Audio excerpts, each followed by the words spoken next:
'cause she's a Jezebel. St. Andrew Jezebel, 'cause she's a Jezebel. St. Andrew Jezebel. You're listening to the St. Andrew's Jezebel Podcast. My name is Ashley, and this Thursday we welcome back salty local musician Tyler James. Tyler was one of the first ones to be on the show as I started my podcasting journey, and it's been about a year and a half since he's been on the show, so it's great to have him back to learn the latest on his artistic journey. So we are almost up to episode 100. We are on episode 81. What should I do for the 100th episode? If you have any suggestions, you can leave me a message on the podcast website. I'll link that in the show notes below, and I'd love to hear from you.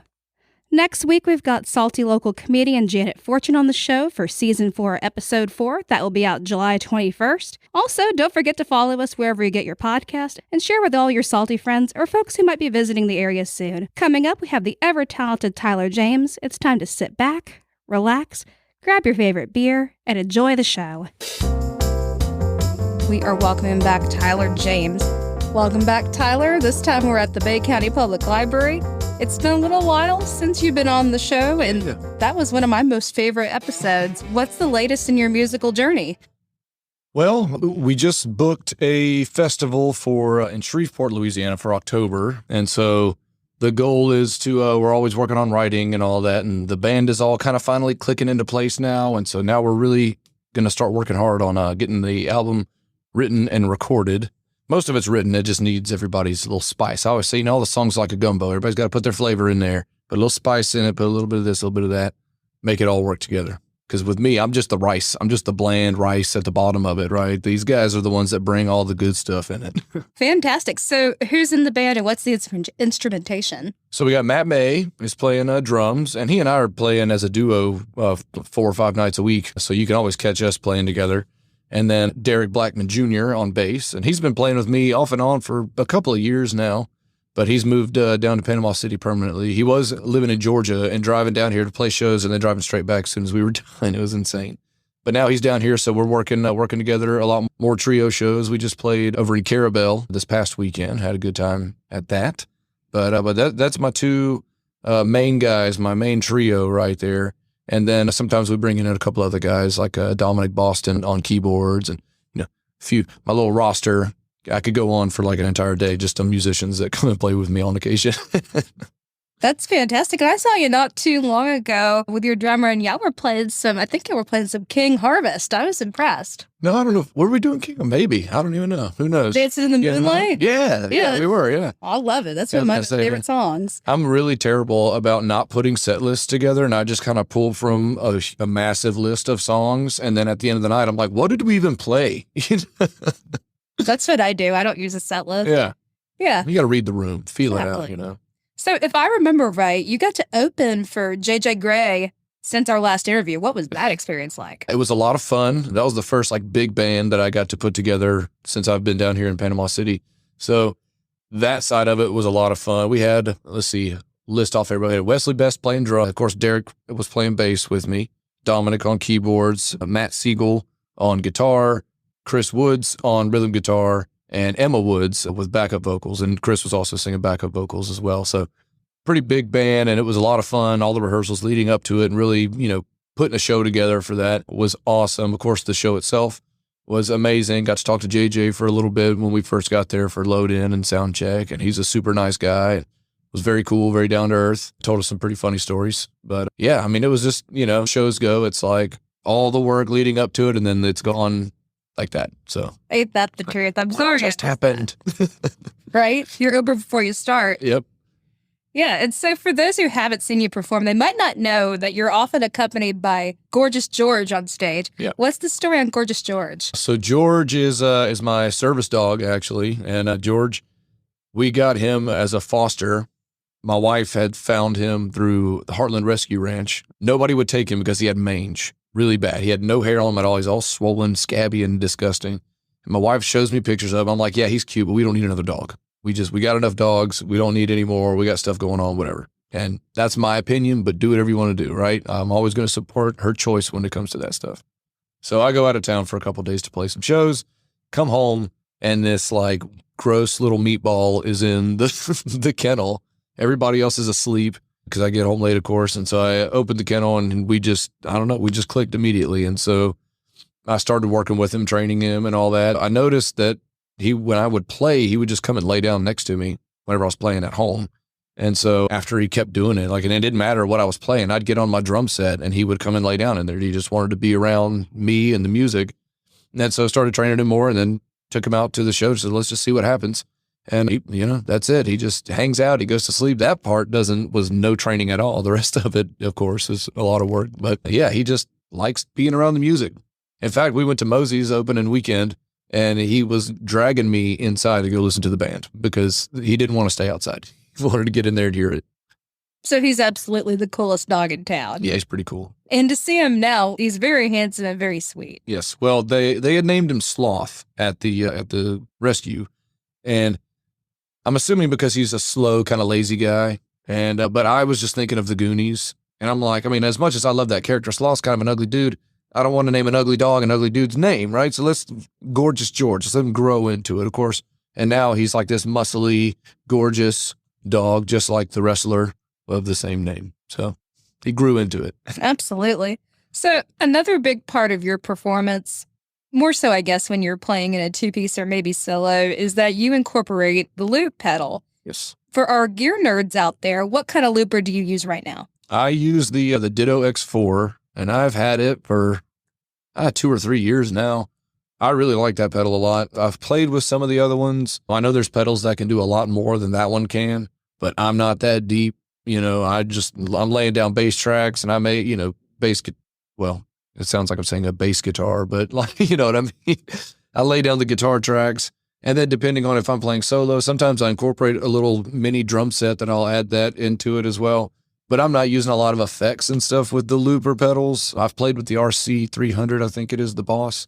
And it's neat and it's got a lot of bells and whistles to it, but I like the simplicity of the X4, honestly. So, but it's a great pedal. Absolutely. I think I have the one you just mentioned. It's almost too much for me. Yeah. I don't know if you know Rick Perdue. Have you met him yet? He's a fantastic guitar player. He's down here in Panama City, came from Nashville about a year or so ago, I think. But he always has me repair his pedals for him, which really they're just dirty because he doesn't know how to take care of them. And I really hope he's listening to this today. But I cleaned them for him. So I cleaned up his RC 300 and played. I still have it at my house. I need to get it back to him. But it's kind of, it's a little too much. It's a lot going on. So you mentioned you've got an album in the works and recording and that process.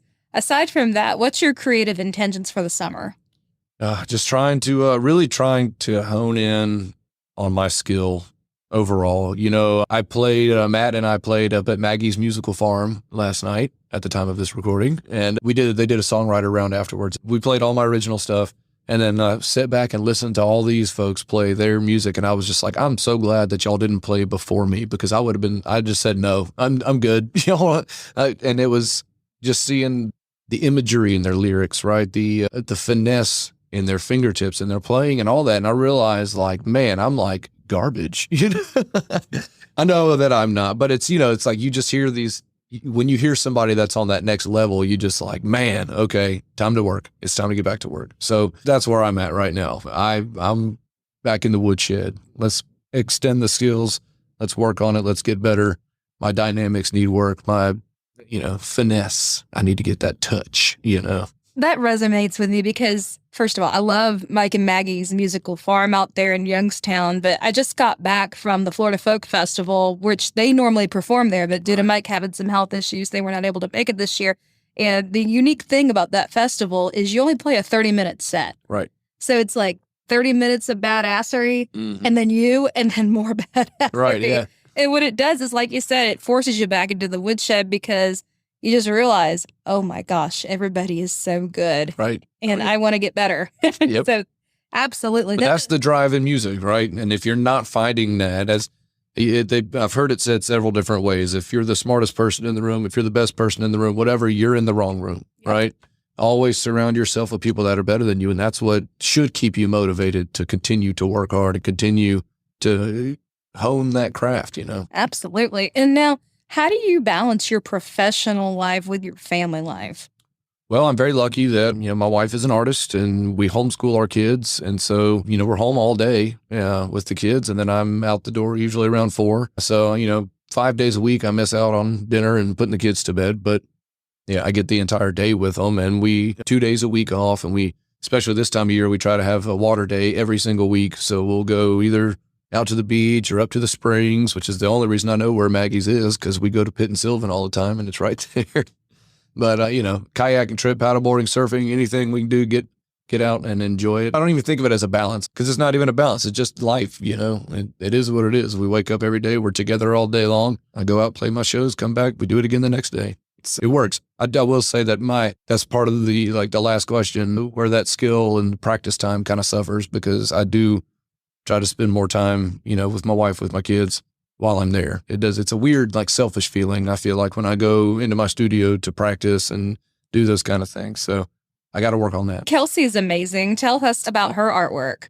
Well, she just put a few new pieces in over at Gypsy Beach on Beck Avenue, but she's always working on her guitar string jewelry. Those of you that don't know, she does, whenever I change my strings, she takes all of my old strings, turns them into really cool earrings, rings with cool crystals and stuff on them. She does some really creative stuff with them, necklaces, all kinds of stuff. And those are also available at Gypsy Beach. And you can also follow her on Instagram at Bohemian Funk 850. But yeah, she's got all kinds of cool stuff. She was working on some denim stuff today. She does reworks old clothes and stuff. So she had some really cool bell bottoms that she was working on today. And was it a skirt? I think a denim skirt that she did a bleach dye on. That looked really cool. So lots of neat new stuff coming in there. My daughter, Journey, of course, also does art and has some of her stuff for sale over there as well. Fantastic. Well, check them both out, y'all. Yeah. So what's something that you wish the public knew about the life of a creative that's often misunderstood? Well, kind of what we've been hitting on right now is the ebbs and flows of your emotional state, I guess, how much it does control your mind and everything. That one day you're on top and feeling like you just crushed it and you're riding high. And then the very next day, you're just like, I am garbage. There is no reason. I don't know why people pay me to go out. It doesn't make sense. I think it's the mind of a creative in general, musician, artist, whatever. I think we all kind of go through that, because creativity is such an emotional investment, whether it be music, art, anything. You're putting a piece of yourself into what you're doing every time. And so it all becomes an emotional roller coaster going through it. And most of the time it's great, right? But you get those times where you're just like, I want to hang it up. Can't do it anymore. But I typically stay on the high side of it. That's the way to be, because that imposter syndrome is real. Yes. Oh my gosh. Yeah. Yeah. Big time. I think what helps me a lot is been doing shows with Matt on stage with me, being up there by myself with George, of course. It's hard to laugh at those hard times on stage, that, and we talked about this last time about, you just ripping it, just getting after it. And then you get done with the song and you're feeling great, but all you hear is plates hitting the table and forks in the, it's like you get nothing. And when you're there just by yourself, you just have to take that, that's it. And at least having somebody else on stage with me, I can turn and just we can laugh about it, and it's much easier to deflect that kind of stuff. So I think for me, because I've been doing so much solo stuff since I've been here, I've always played in bands back in Louisiana. I never did any solo music. I was always in a band. It's been a weird experience to be solo for so long. And so it's great to have a buddy on stage with me now that we can joke around and just have fun, whether it's a good night or a bad night. We have fun every night. So it's cool. For sure. It's definitely comforting to have somebody that you can laugh with on stage and help you get through that gig. I know, yeah. And help you sound better too. Yep. Absolutely. And so you play a lot in St. Andrews. What do you love about St. Andrews? Just the vibe. I think we noticed straight away when we moved here 6 years ago, and and how much it's grown since then. But even at that time, the vibe around here was always very cool. It was always very artsy, creative. It just our tribe, it just kind of worked with our vibe as well. So we were just immediately drawn here. But I guess the coolest thing is that I met Melissa Bowman at Little Village, the first musician that I met here. And then that's her and her husband, Sam, are the ones that got me pushed out to being able to play music full time for a living and support my family doing it. So St. Andrews gave me that. So that's pretty awesome. Absolutely. Talk about community. And now they're back. Yeah. And now they're back playing shows again. Yeah. Which I hadn't even got to go out and see them yet because I freaking play all the time. Same story, different book, right? Right. Yeah. Oh, who do you feel is the most underrated guitarist in history? I don't know how to, I hate you hit me with guitar guitarist questions last time too. And it's just so hard because I go through phases, you dig deep into certain genres, certain artists and things like that. And I think right now I've been on a big folk kick. And so I don't know that I would say that they're underrated, but I've never really underrated to me because I never really paid that much attention. But like Paul Simon, as a songwriter and a singer, of course, everybody thinks about that, but his playing is actually really incredible. Him and then, David Crosby, really listening to his stuff a lot too. Just, I'm getting, how you go through that. I always say the evolution of the guitar player where it's like, you don't know anything and you can't play anything, right? And then you don't really know anything, but you can play some stuff. And so you just play that and you shred through it really fast. And then you know stuff and you can play stuff. And that's when you learn to sit back and learn the finesse and all that stuff, like I mentioned earlier. And so I've really been listening to a lot of guys like that lately. And I play so hard. I beat the crap out of my guitar. Everybody says it. And I think I finally figured it out because when I sing, my voice is just very loud. And I'm playing loud so that I can hear the guitar over my voice a little bit. And so I'm trying to learn to work both of those things a little bit better. Maybe learn to pull my voice back some or work the mic a little bit better and also learn to finesse that guitar a little bit more. So I'm not just at 100 miles an hour every time I go out. So yeah, that's so I've been listening to a lot of guys like that. And it just really impresses me because I don't think people think about, it may sound like a simple melody on the guitar, but really you sit there and try to play it, and it takes a lot more than just simple picking pattern. It takes a feel, it takes a finesse to get it to sound that good. And that to me is what I think a lot of guitarists like that are underrated because you talk about great guitarists, you're going to talk about Hendrix, Yngwie Malmsteen, however you say his name, these shredders and, Stevie Ray Vaughan and Clapton and these guys who were all lead players. Nobody really talks about the folk players and the rhythm players even, that can just carry a song and make the song everything, It's wild to me. But that's the kind of stuff I'm trying to appreciate more right now. Absolutely. Anybody who's been playing guitar for half a second and has tried to learn a Paul Simon tune can tell you yeah. it's not easy to start. Oh, yeah. Yeah, they're definitely elaborate and they have their nuances, and those nuances are difficult to nail down. Definitely. All those weird, freaky chords, man. And a chord change like every measure. Right, yeah.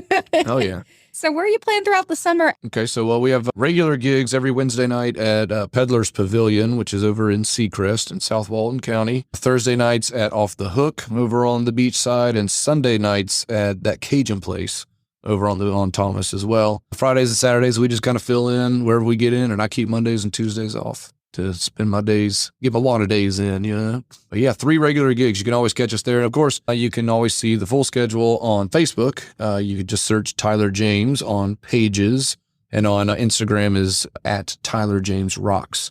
So you can always find me that way. And my Facebook page, I always keep my full month schedule posted as my cover picture there. So you can always find it that way. And I try to keep all my events posted, but sometimes I get behind. Fantastic. You're doing great work, and I always love to see your performances. I hope I get a night off when I get to see you again.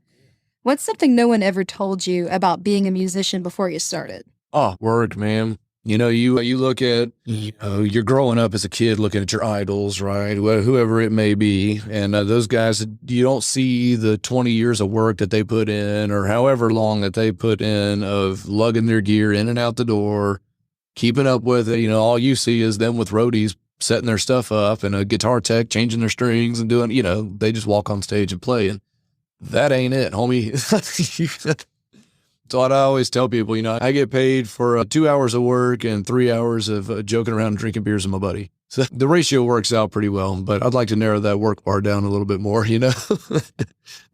But that's it, man. And the work on the back end as well. Of course, everybody knows you got to practice. You've got to continue to get better and that kind of thing. But gosh, the maintenance and we play in the worst possible conditions down here in the salty, humid air and the gear that you go through. Even if you do take care of it, I have maintenance Mondays. That's my thing. That's why I have that day off, is so I can get everything out of the trailer, clean it all really good, change all my strings, do everything that needs to be done, just check general things. And even with that, stuff craps out on you. It just, that salt and moisture in the air just gets to it. So money.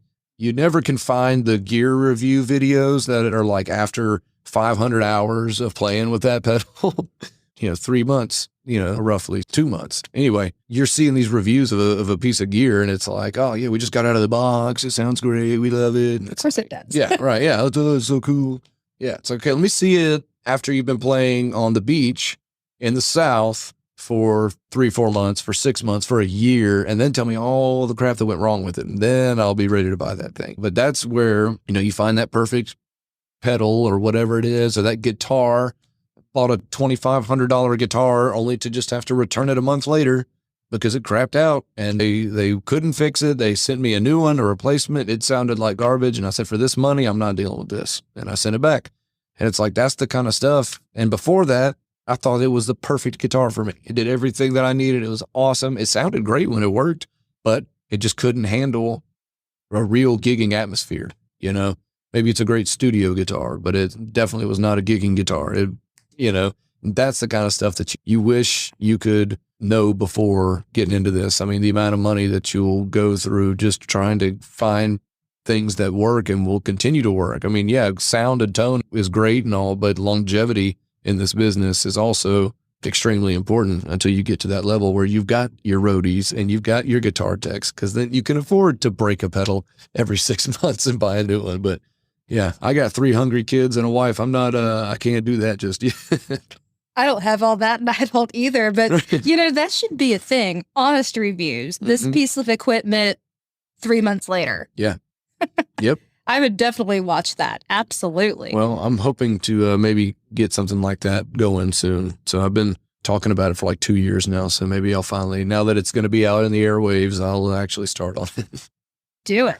All right, Tyler. Well, thank you so much for being here today. Yeah, thanks for having me. And coming back to the St. Andrews Jezebel Podcast. I hope to catch you live soon. And until next time, keep St. Andrews salty. One of the best things about St. Andrews is that you can see live music every day. That's right. There is live music being played somewhere in St. Andrews 7 nights a week.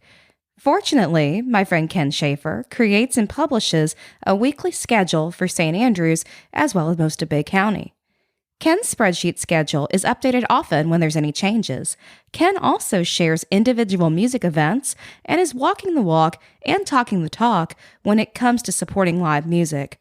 Not only does Ken supply the music schedules, but he attends several music performances a week and takes fantastic photos of the musicians. As a working musician myself, I feel blessed to have Ken and his wife Donna as treasured members of our local musical family. Make sure you like and follow Ken's page, Salty Sounds in St. Andrews, and Oh Boy Music on Facebook, so that you'll always know where all the live music will happen. Thank you so much, Ken, for everything you do. And now for some community events for the week of July 14th through the 20th. Friday afternoon, don't miss the historic walking tour with Ellen. The tour meets at 1 p.m. and 3 p.m. in the Panama City Publishing Museum. On Friday night, make your plans to go to the tap room for the best beer in historic St. Andrews, featuring a nightly food truck. There's live music by Corey Hall. He's playing from 6 to 9. And Corey's been on the show before. He's a good friend of mine. He plays old-time folk and blues music in a style that you will not want to miss, so y'all be there. The market at St. Andrews is every Saturday from 9 to 1 in the Oaks by the Bay Park, located at 2715 West 10th Street.